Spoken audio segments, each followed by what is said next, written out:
In this Read, Write, Roar, we are going to be reading the book Over and Under the Pond. We will also be learning and practicing some action or movement words. Let's go read, write, roar.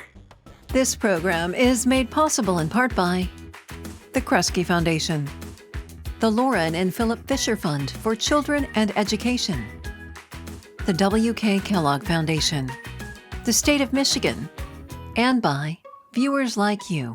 Thank you.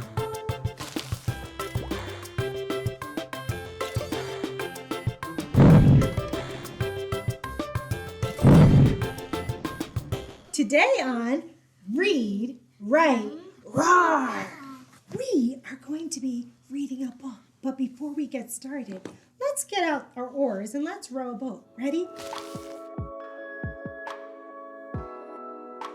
Row, row, row your boat gently down the stream. Merrily, merrily, merrily, merrily, life is but a dream. Today we're gonna read a book. Look at it with me. Over and Under the Pond. Look at the cover of this book. What do you notice about this book? Fish. There's fish. And we just sang a song about being on a what? Boat. A boat. Look at the illustrations, Lexi. Do you notice there's a boat on the cover of this book too? Yeah. Yeah. And you saw the fish? I'm curious, what do you think this book is about? Fish. Fish. Elena, what do you think this book might be about? If you looked at the illustrations or the pictures, what do you notice at the top? Lily pad. Lily pads. I noticed lily pads. I'm looking at the cover and I noticed two people that are in a boat and I'm wondering what they might see. So this book is called Over and Under the Pond. And it's written by Kate Messner with art by Christopher Silas Neal. And we have permission to read this book by Chronicle Books. So, yeah, let's practice this word. This is over. Put your hand over your head. Yeah, that's over. Can you say the word over? Over. And then under. Under goes under your chin. Under. Yeah. Over. Over. Under. Over. You got it. It's over. Under. Over. Under. Yep, you got it. Over and under. So we're going to see what's over and under the pond. But when we read this, Lexi, there's going to be some words that we hear that have some action or movements to it. The first word is lunge. Can you lunge? Say lunge. Lunge. And when you lunge, you lean forward like this. So lunge. Yes. Lunge. Yeah, you want to make sure when you lunge, though, you keep in your seat. And this, oh, that was surprising. You got it? I got it. Yep, you're going to sit right there. This word says lean. Everybody say lean. Lean. And lean is when you move over to the side. You're not all the way up. Yep, we're going to lean. Our body's moving sideways. And then this one says rise. And when you rise, you just lift up some. Yeah, you rise. All right, so now let's listen to the story. And when we hear these words, you and Bunny get to do them too. Ready? Let's practice. We're going to lunge. We're going to lean. And we're going to rise. All right, let's get ready. Let's see.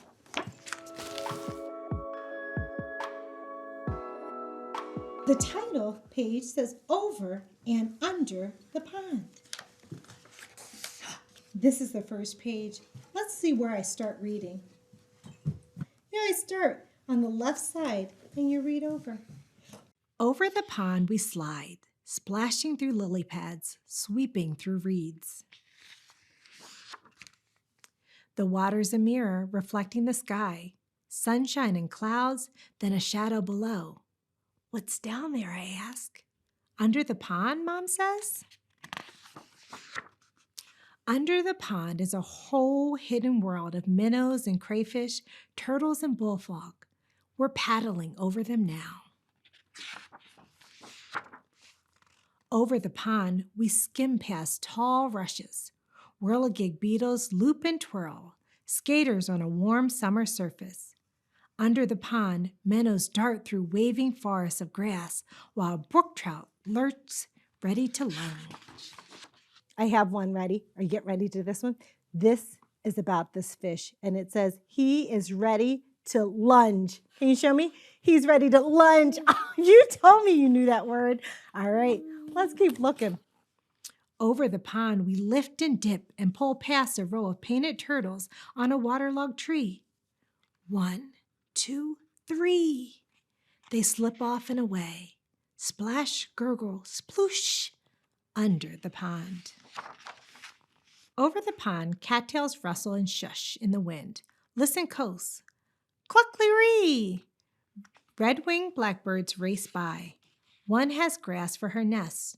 Under the pond, a caddised larva builds a home on her own, a secret shelter of pebbles and sand. Over the pond, the shadows of trees lean out from the shore.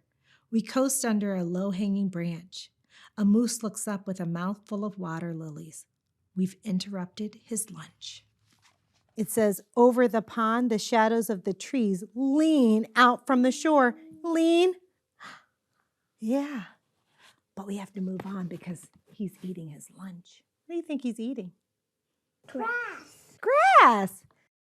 What do you think he would feel if he had to eat grass that had some of the prickly needles on it that we talked about? He would not be happy. You're right. He would probably be a grumpy moose. Uh-oh, I see another word. It says, under the pond, beavers dive deep. They pump with powerful tails and rise, up to the surface with delectable roots from the mud. Why do you think he has to rise up? It looks like he was going to the bottom. Why is he going to rise up? Because he needs air. He needs air. Look at that. Looks like he's having fun swimming. Do either of you know how to swim? Mama said. Yeah, do you know how to swim?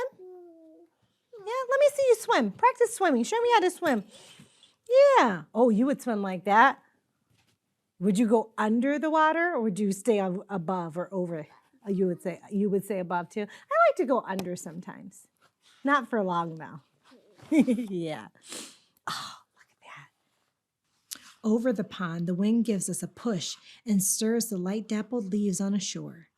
There on a branch, a new goldfinch teeters, finally ready to fly. Under the pond, tadpoles are changing, learning to hop. They're losing tails, growing legs, growing up. Over the pond, there at the shore, tall and silent and still, a great blue heron stares down into the deep. It tenses, takes one long-legged step, and strikes. It catches a wiggling quicksilver minnow from where it was hiding under the pond. Over the pond we drift, heads tipped up to the sun. A woodpecker clings to a teetering pine, digging for ants. Under the pond, an otter claws for freshwater mussels. Over the pond, a sleepy dragonfly lands for a rest. His spindling legs tickle my knee. Under the pond, dragonfly larvae watch what swims by. They catch minnows in monster-fast jaws. Over the pond, the shadows stretch. Ospreys circle on a quiet wings. Raccoons and minks stalk the shoreline for supper. Under the pond, with a flip of a tail, a crayfish disappears in the dark. Over the pond, we head for home. We glide, swish, bump, right up onto shore, as a far-off loon calls goodnight. The skies turn from sunset to dusk to dark. Night settles over the pond, the prowling catfish and drowsy turtles, the scuttling crayfish and tadpoles turn frogs, wading herons and stalking raccoons. And the hidden world under the pond. What did they do when it got dark outside? They went back inside. They went back inside. What do you do when it gets dark out? We go back inside. We go back inside, and do you know what I do? What? I put on my PJs, and I curl up in my bed, and then I go to sleep and say goodnight. We do that too. You do that too? Yeah, I think the animals in this book did that too when they were done.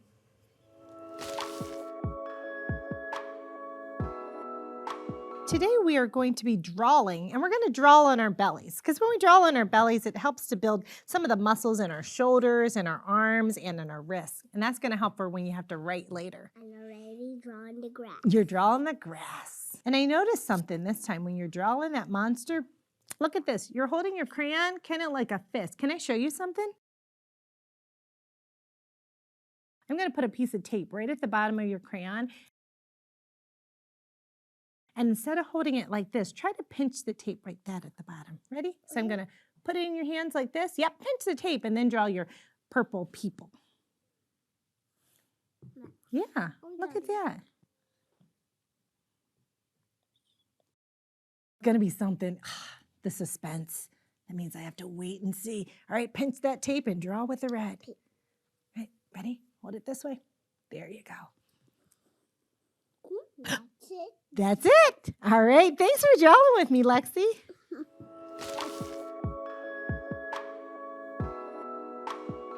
During the read aloud today, we focus on two different things, looking at print and building vocabulary. Reading out loud with your child is fundamental to your child's early literacy development. Before reading a book out loud, it's a good practice to remind children where to start reading on a page. Running fingers under words while reading out loud reinforces that text and speech are connected, that letters make sounds and sounds make words. When we run fingers under words, we are also showing that words have spaces between them when written. Learning new words to expand a child's vocabulary is a key part of early literacy. When children know more words, they understand more of what is said and what is read.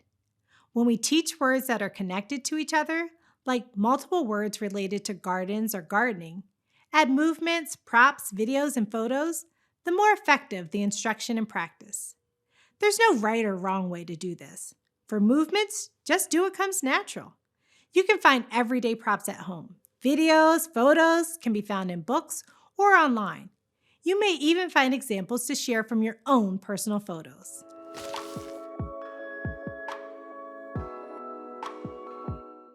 Remember in the story, we learned some action words. Those are words that we move to. The first word was lunge. This one right here, lunge. Yep, lunge like this. Lunge forward. And then we did lean. Ready? Move to the side. Lean. You remember the next one. That was rise. Rise is when you lift yourself up. Yeah. Thanks for listening to the story and reading with me today. Come by. Yeah.